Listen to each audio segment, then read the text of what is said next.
Bonjour, ici Roy Palace, le prof de dessin du net, et aujourd'hui je vais vous parler du fait d'avoir de la musique ou pas lorsqu'on dessine, donc les avantages, les inconvénients. Alors, juste avant, vous êtes libre de vous abonner à ma chaîne YouTube si vous aimez mes petites vidéos, vlogs comme ça, à improviser sur le coin de ma fenêtre. Voilà, n'hésitez pas à vous inscrire à la chaîne et puis comme ça vous ne manquerez aucune de mes prochaines vidéos. Alors, musique ou pas musique quand il s'agit de dessiner. Alors, ben, ça dépend. Moi, personnellement, depuis que je dessine, j'ai souvent écouté de la musique. Alors, bon, alors au lycée, c'était beaucoup plus du rock, ce genre assez dynamique. Ça m'arrive aussi de temps en temps d'écouter des choses plus douces et je, je trouve que ça impacte un petit peu le dessin, la manière dont on dessine. Par exemple, ben, les dessins que je réalise en ce moment, qui sont assez dynamiques avec le fusain, avec des projections, avec voilà, de la poudre, des éclats et puis voilà, quelque chose de très expressif. Évidemment, une musique douce, ça va pas trop me donner envie de sublimer cet effet-là. Ça va pas me pousser à être encore plus énergique, à plus m'énerver. Si je mets une musique douce, eh ben, c'est certainement que je vais vouloir, dans mon dessin, vouloir quelque chose de plus, justement, plus doux, créer une atmosphère plus douce. Donc, plus travailler en détail sur les dégradés, être plus minutieux, travailler avec des coulures, ce genre de choses. Donc, je pense que niveau atmosphère, ça peut créer quelque chose sur le dessin. Si vous faites que du dessin hyper réaliste et que vous travaillez que dans le détail, je pense pas que ça fasse une grosse différence. Je pense que ça fait une différence quand vous avez une matière qui se prête à pouvoir être expressive ou alors par exemple, voilà, donc créer des coulures ou des éclats, et pas avec des outils qui sont très précis. Donc, je pense pas que si vous faites des dessins réalistes, ça impactera le dessin, mais par contre, ça peut impacter votre temps de concentration. Ça peut vous relaxer et voilà, vous faire entrer dans une sorte de méditation au fur et à mesure que vous dessinez, hein, parce qu'à bout d'un moment, le dessin, c'est beaucoup de répétitions du même geste et on oublie un petit peu, parce qu'on passe du cerveau gauche analytique au cerveau droit créatif.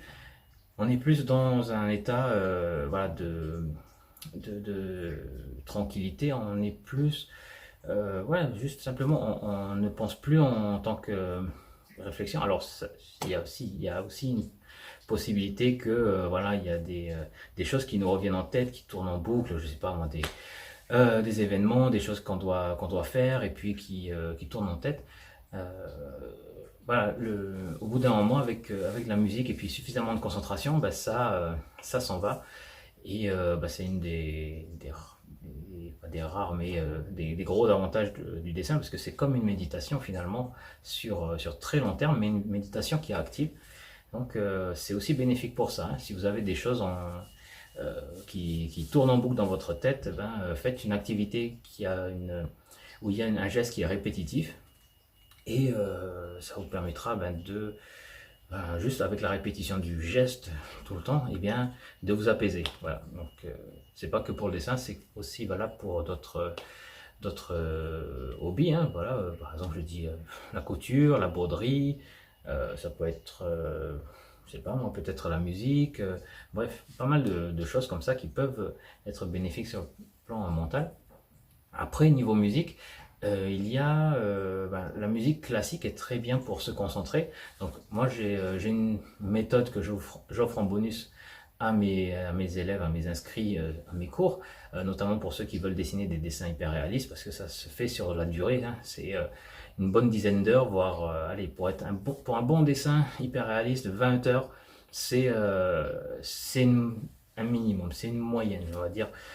Voilà, 10, on peut faire mieux, 10 heures, on peut faire mieux, 15, on est déjà bien, mais voilà, 20, on a les bases. On commence à avoir quelque chose qui a de la gueule. Et donc voilà, j'offre cette méthode flow avec donc des recommandations de musique pour pouvoir être concentré sur le long terme et puis enfin, créer cette petite bulle de méditation en même temps qu'on dessine.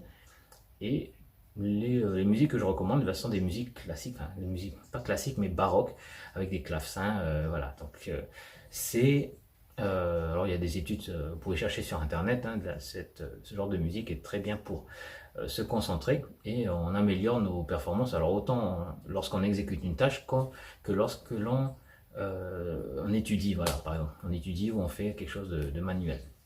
Donc vous pouvez aller voir ça et puis essayer si ça vous parle, si ça vous plaît. Le jazz est aussi vachement bien. Le matin, quand je dessinais le matin très tôt, et ben je mettais du jazz et franchement c'est cool. C'est cool. Le café, le jazz et puis le dessin, ça donne une bonne atmosphère, ça donne une bonne humeur. Voilà, donc personnellement, finalement, musique ou pas musique quand on dessine, moi je suis plutôt pour mettre de la musique, si ça dérange personne derrière. Mais peut-être que vous avez une différente opinion. Si c'est le cas, ben, n'hésitez pas à la partager dans les commentaires.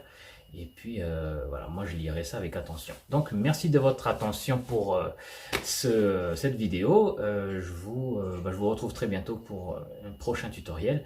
D'ici là, portez-vous bien et puis n'hésitez pas à sortir dehors parce qu'il fait super beau en ce moment. J'espère que c'est le cas chez vous aussi. Donc à bientôt, au revoir et portez-vous bien. Ciao!